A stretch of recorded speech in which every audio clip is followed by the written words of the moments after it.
Hi everyone. सो कैसे हैं आप सभी लोग दोस्तों। कल से हम सभी लोग कहीं ना कहीं और सारे टीचर्स भी मेरे ख्याल से सब सिलेक्टेड बच्चों से बात किए जा रहे हैं, क्योंकि उनसे ही बात करना जरूरी है। उनका भी दिन अच्छा होता है और पूरे प्रिपरेशन के टाइम पे 1 साल 2 साल वो साथ में रहे होते हैं। But amidst all of these things दोस्तों, मैं देख रहा हूँ बहुत से मैसेजेस मैंने अभी पढ़ना स्टार्ट किए और बहुत से बच्चे ऐसे दोस्तों जिनका बहुत ही मार्जिन से रह गया। एक बच्चा उससे ऐसा है जिसके ओवरऑल कट ऑफ से 6 नंबर ज़्यादा हैं। क्या वो कम कैपेबल रहा होगा, बट दोस्तों उसका सेक्शनल कट ऑफ नहीं निकला। एंड सो इस तरह के बहुत सारे मैसेजेस थे, तो मैंने कहा आप लोग से एक वीडियो थ्रू बात करना चाहूँगा। देखिए दोस्तों, आई नो इट हर्ट्स कि अगर आपका फाइनल सिलेक्शन SBI या IPS क्लर्क में नहीं हुआ है, और ये इसलिए भी हर्ट होगा बिकॉज आपने प्रीलिम्स निकाले थे जो कि एक स्टेज पार किया, और मेंस में भी आपने अच्छे से तैयारी की। ठीक है, मेंस में भी आप एक ऐसे मुकाम पे पहुंचे जहाँ पे आप कट ऑफ के लगभग लगभग पास हो। ऊपर नीचे 1-2 नंबर ही मुश्किल से रहा होगा, जिन लोगों का सिलेक्शन नहीं हुआ 1-2 नंबर से कमी आपकी रही होगी। तो दोस्तों जब इतना हम लोग चले आते हैं तो सबसे ज़्यादा दुख होता है। ठीक है, स्टार्टिंग में प्लेन से बाहर हो जाते हैं तो वो दुख कम होता है। किसी बच्चे को अगर बहुत ज़्यादा गुस्सा आ रहा होगा या फिर लाइक डिसअपॉइंटमेंट हो रही होगी अपने ऊपर, या फिर कन्फ्यूज़न हो रहा होगा कि क्या करूँ यार, सबकी होली दिवाली चल रही है, मैं क्या करूँ, दिमाग में कुछ नहीं चल रहा होगा, खुश होने का मन नहीं कर रहा होगा, कॉन्स्टेंट आई थिंक डिप्रेशन परेशानी में होंगे।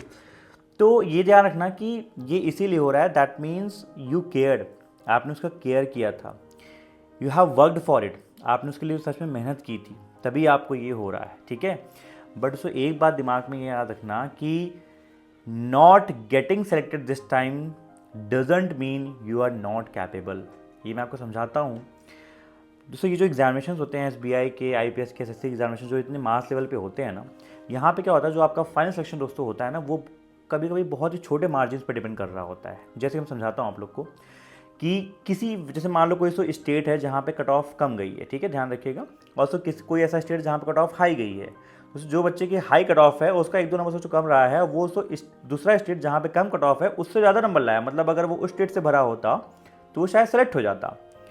तो लेकिन दोस्तों इसके स्टेट में कट ऑफ ज़्यादा चली गई, मे भी वैकेंसी कम रही हो, बहुत सारे इफेक्ट दोस्तों होते हैं। तो दोस्तों होता क्या है, जितने बड़े एग्जामिनेशन होते हैं ना, यहाँ पे जो एंड में आके ये बहुत ही मार्जिन वाली चीज़ें रह जाती हैं। 0.6 से 0.5 से ऐसे आप लोग के रहे होंगे, किसी का सेक्शन कट ऑफ नहीं निकला होगा।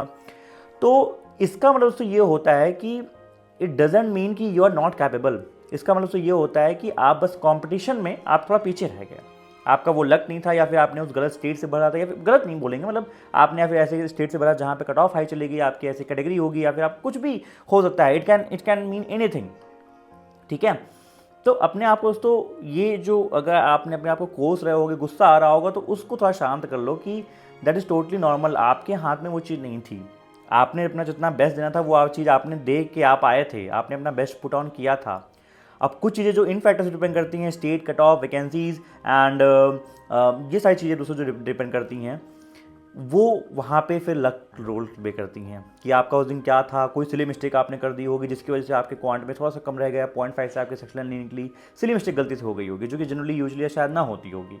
तो सर अभी सर कर क्या सकते हैं?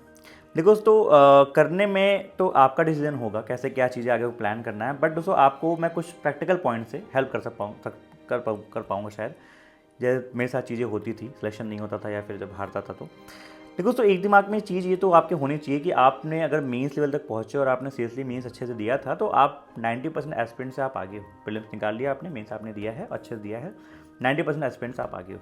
तो when you will be starting next, जैसे मान लो आप RBI दोगे या फिर अपकमिंग ये जो साइकिल का एग्जामिनेशन अगर 26 एग्जामिनेशन अगर आप दोगे, तो you will not be starting from zero, you will be starting from experience. और वो बहुत मैटर करता है। आपको प्रीलिम्स के सिर्फ चीज़ें मॉक्स लगाने होंगे, स्पीड मेंटेन करने के लिए आपको चीज़ों को रिवीजन करना होगा। आपका जो आगे आने वाली चीज़ें होंगी मेंस का, उनको ही कंटेंट को और अच्छे से पढ़ना होगा, मेंस को और इंप्रूव करना होगा। बोलूँगा कि इमोशन में आके एकदम क्विट मत करना, वो आपका डिसीजन होगा कैसे उसको प्लान करना है। और मैं ये भी नहीं कह रहा कि एकदम अभी से स्टार्ट कर दो, नहीं, आप 2-3 दिन का ब्रेक लो। होली का त्यौहार आ रहा है, भले मन नहीं कर रहा होगा लेकिन मनाओ, दोस्तों से मिलो, फैमिली वालों से मिले, हिम्मत नहीं हो रही होगी, अंदर से इच्छा भी नहीं हो रही होगी, बट फैमिली वालों से मिलो, उनके साथ बैठो, जो भी वो लोग कर रहे हैं उनमें पार्टिसिपेट करने की कोशिश करो, मतलब अपने दिमाग को भटकाओ, अपने इस इमोशन से थोड़ा हटो। अपने जो फ्रेंड्स आपके शहर में आए होंगे उनसे मिलिए आप लोग, ठीक है, उनसे मिलो। और दोबारा दोस्तों जब स्टार्ट करना, तो ये दिमाग में रखना कि जो चीज़ें हैं उसको मैं एनालाइज जरूर करूँगा। अपने जब मेंस का स्कोर आ जाएगा उसको प्रॉपर्ली एनालाइज करूँगा, ठीक है। जो हमारा दोस्तों वीकेस्ट सेक्शन था उसको मुझे कहीं ना कहीं इस बार उठा के ले आना होगा, एटलीस्ट एवरेज तक ले आना होगा। जो मेरा स्ट्रॉन्ग सेक्शन होगा उसको मैं और उसको स्ट्रॉन्गेस्ट बनाऊँगा। और तो नेक्स्ट साइकिल की जब मैं तैयारी करूँगा तो इन चीज़ों को मैं बहुत ध्यान रखूँगा, ठीक है।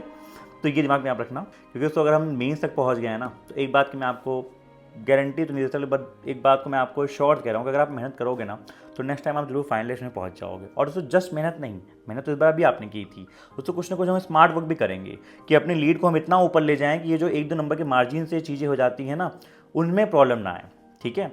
और दोस्तों एक अच्छी बहुत ही कहावत है कि ये आप लोग के लिए लाइन दिमाग में आती है कि ये बात ध्यान रखना जिनका सिलेक्शन नहीं हुआ मार्जिन से हुआ है, कि selection is delayed but not denied. देर हुई है बट मना नहीं हुआ। मैं आपके साथ बना हुआ हूँ ना, मैं पक्का आपके साथ रहूँगा, पूरी जर्नी में साथ रहूँगा, ठीक है। और सो नेक्स्ट लिस्ट, जब आपका नेक्स्ट लिस्ट में नाम आएगा ना, तब उसको भी वीडियो बना के दोस्तों सेलिब्रेट करेंगे कि हाँ यार देखो पीछे पिछली बार ये चीज़ रह गई थी, इस बार कहीं ना कहीं दोस्तों हुआ है। और तो ये चीज़ सच में बताओ बहुत मैटर करती है। जो बच्चे कल जिनसे मैं बात कर रहा था, पूरे बहुत सारे बच्चे थे जो सेटर बच्चे थे, तो उसमें से कुछ बच्चे मुझे याद था लास्ट ईयर उनका कुछ कुछ पॉइंट्स रह गया था। निशान था, बहुत से बच्चे थे जिनका कुछ कुछ पॉइंट्स रह गया था। निशान का तो IPSPO फाइनल में सोचो रह गया था। एंड दोस्तों इस तरह की बहुत सारी कहानियाँ होती हैं, देखो इस बार उनको मिला, और तो उनके चेहरे पर जब खुशी आती है ना, तो वो बहुत मैटर करती है। Temporary result can not decide your permanent capability. तो बस वो इस लाइन के साथ आप बैठे रहिएगा, अच्छे से कीजिएगा। एंड आई होप इस वीडियो से थोड़ा सा आपको पुश मिला होगा। एक हिम्मत बांधिएगा, वापस रिस्टार्ट करने की हिम्मत लाइएगा। और तो अगर नहीं भी आ रही तो बताइए क्या आपको हिट कर रहा है, जिसमें मैं किस तरीके से आपसे बात कर पाऊँ, तो ठीक है। आप कमेंट सेक्शन में बोलिएगा, और जैसा उसको बोला है वैसे करने की कोशिश कीजिए। आई होप आप अच्छा करोगे, ठीक है। तो bye bye everyone, take care, अपना ख्याल रखिए, and wishing you guys all the best, and wishing you guys happy Holi. कोशिश कीजिए होली को हैप्पी करने का, मनाने का, ठीक है। हिम्मत नहीं हो रही होगी बट करते हैं, ठीक है। और फिर लगना है, अच्छे से लगना है, ठीक है। जो अपनी कमियां हैं उन पर काम करेंगे, स्मार्टर वे करेंगे। मैं आपके साथ हूँ, कोई भी चीज़ को लेके, क्वांट तो पढ़ाता ही हूँ, उसके अलावा भी अगर कुछ चीज़ें रह जाएँ तो बताना।